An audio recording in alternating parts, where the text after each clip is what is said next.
Charge over proton की अगर हम बात करें तो चार्ज ओवर प्रोटॉन को आपने हमेशा प्लस ई बोला है।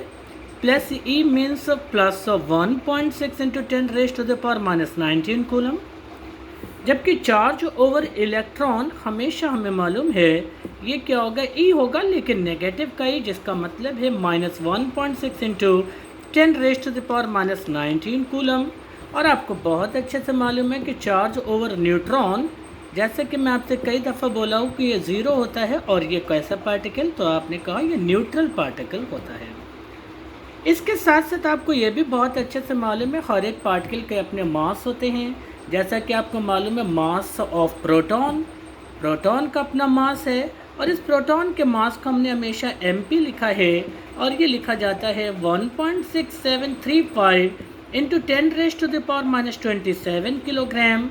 जबकि मास ऑफ न्यूट्रॉन की अगर हम बात करें तो वह मास भी लगभग प्रोटॉन के मास के इक्वल है और इसकी वैल्यू होती है 1.6785 इंटू 10⁻⁻27 kg। आप देखिएगा बहुत ही माइन्यूट सा फ़र्क है दोनों के मासेस में, प्रोटॉन और न्यूट्रॉन के केस में।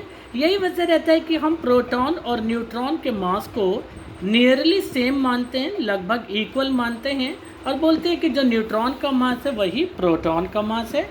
लेकिन अगर हम मास ऑफ इलेक्ट्रॉन की बात करें, मास ऑफ इलेक्ट्रॉन की जब हम आपसे बात करते हैं तो आप गौर कीजिएगा ये सबसे लाइटर पार्टिकल है, सबसे हल्का पार्टिकल होता है। और मास ऑफ इलेक्ट्रॉन आपको मालूम होना चाहिए, इसकी वैल्यू होती है 9.1 इंटू 10⁻⁻31 किलोग्राम। अगर आप 10 की पावर्स की बात करें तो 10 की पावर -31 है इलेक्ट्रॉन के केस में, जबकि आप गौर करें प्रोटॉन और न्यूट्रॉन के केस में ये 10⁻⁻27 है ना। जैसा कि आपको बहुत अच्छे से मालूम है कि अगर 10 की नेगेटिव पावर इंक्रीज़ करती जाती है, बढ़ती जाती है, तो वो पार्टिकल उतना ही उसका मास कम होता जाएगा और वो लाइटर पार्टिकल होगा। यही कारण है कि इलेक्ट्रॉन का मास सबसे कम, उससे ज़्यादा प्रोटॉन का मास और सबसे ज़्यादा आप कह सकते हैं न्यूट्रॉन का मास। लेकिन इसमें भी आप गौर कीजिएगा तो न्यूट्रॉन का मास और प्रोटॉन का मास लगभग सेम कंसीडर करते हैं, क्योंकि दोनों की जो 10⁻⁻27 पावर है वो दोनों की सेम है। यही वजह होता है कि प्रोटॉन और न्यूट्रॉन के मास को हम लोग अप्रॉक्सीमेटली सेम कंसीडर करते हैं। आपको मालूम होना चाहिए रिप्रेजेंटेशन ऑफ प्रोटॉन क्या होता है।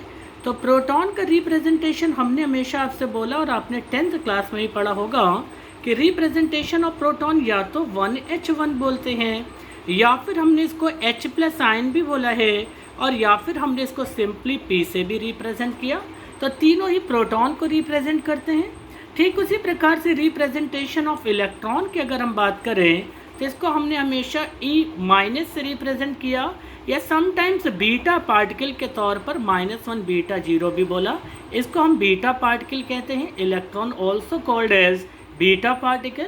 जबकि रिप्रेजेंटेशन ऑफ न्यूट्रॉन की बात करें तो न्यूट्रॉन को या तो हम n से रिप्रेजेंट करते हैं या फिर 0 n 1 से रिप्रेजेंट करते हैं, जैसा कि आपको बहुत साफ साफ क्लियर हो जाना चाहिए।